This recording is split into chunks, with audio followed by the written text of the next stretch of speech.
Lecture de l'histoire de la rédemption d'Ellen White. Chapitre 66. La seconde mort. En voyant la gloire et la majesté du Christ, Satan semble paralysé. Ancien chérubin protecteur, il se souvient d'où il est tombé. Quelle chute pour ce brillant séraphin, pour ce fils de l'aurore. Satan se rend compte que sa révolte délibérée lui ferme le ciel. Ayant utilisé ses capacités pour lutter contre Dieu, la pureté, la paix et l'harmonie du ciel équivaudraient pour lui à une intolérable torture. Ses accusations contre la bonté et la justice divine sont réduites au silence. Les attaques qu'il a tenté de lancer contre le Très-Haut se retournent maintenant contre lui. Aussi s'incline-t-il profondément et reconnaît-il la justice de la sentence qui le frappe.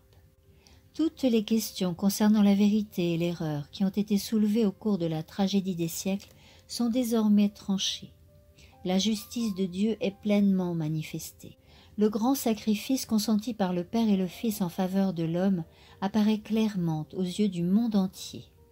L'heure est venue où Jésus-Christ va occuper la position qui lui revient de droit et où il va être placé au-dessus de toute autorité, de tout pouvoir, de toute puissance et de tout autre nom qui puisse être cité. Éphésiens 1, 21. Bien que Satan ait été contraint de reconnaître la justice de Dieu et de s'incliner devant la souveraineté de Christ, son caractère n'a pas changé. L'esprit de rébellion gronde en lui comme un torrent impétueux. Enflammé de colère, il refuse d'abandonner la partie, car le temps lui paraît venu de lancer un ultime assaut contre le roi du ciel.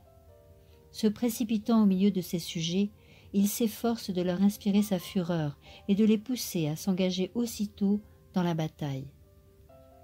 Mais parmi les millions d'êtres qu'il a entraînés dans sa révolte, aucun ne veut maintenant reconnaître sa suprématie.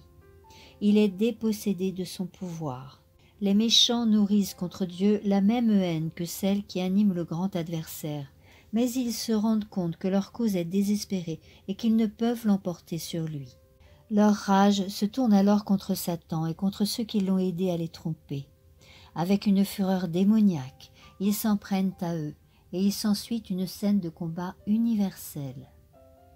Le feu du ciel. Alors s'accomplissent les paroles du prophète. Le Seigneur est indigné contre l'ensemble des nations. Il en veut à toutes leurs troupes. Il les a destinées à l'extermination. Ésaïe 34, 2. Qu'il fasse tomber sur les méchants une pluie de braise et de soufre, un vent de tempête fondant sur eux, voilà le sort qui les attend. Psaume 11, 6. Dieu envoie du ciel des flammes de feu. La terre s'entr'ouvre, les explosifs qu'elle recèle jaillissent de ses entrailles. Les rochers eux-mêmes prennent feu.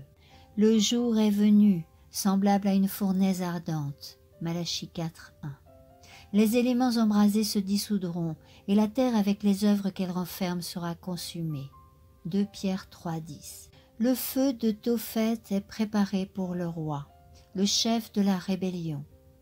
On l'a préparé dans un espace rond, large et profond, où flambera le feu avec du bois en quantité. Alors le souffle du Seigneur y mettra le feu, comme un torrent de soufre enflammé. Ésaïe 30, 33.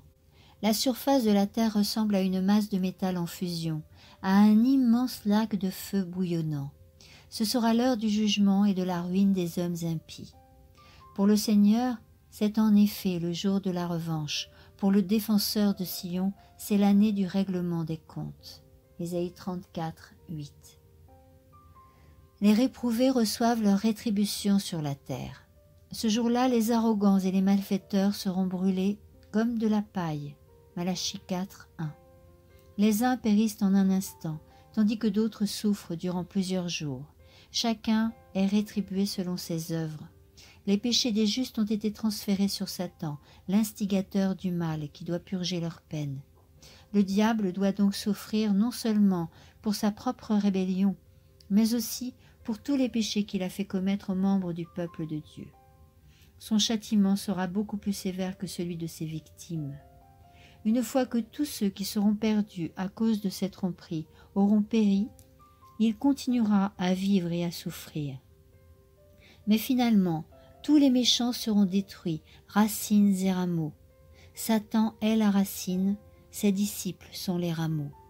Les exigences de la justice divine sont satisfaites. Les élus et toute l'armée des anges disent d'une même voix « Amen ». Tandis que la terre est entourée du feu de la colère de Dieu, les justes sont en sécurité dans la sainte cité. La seconde mort n'a aucun pouvoir sur ceux qui ont eu part à la première résurrection. Apocalypse 20, 6.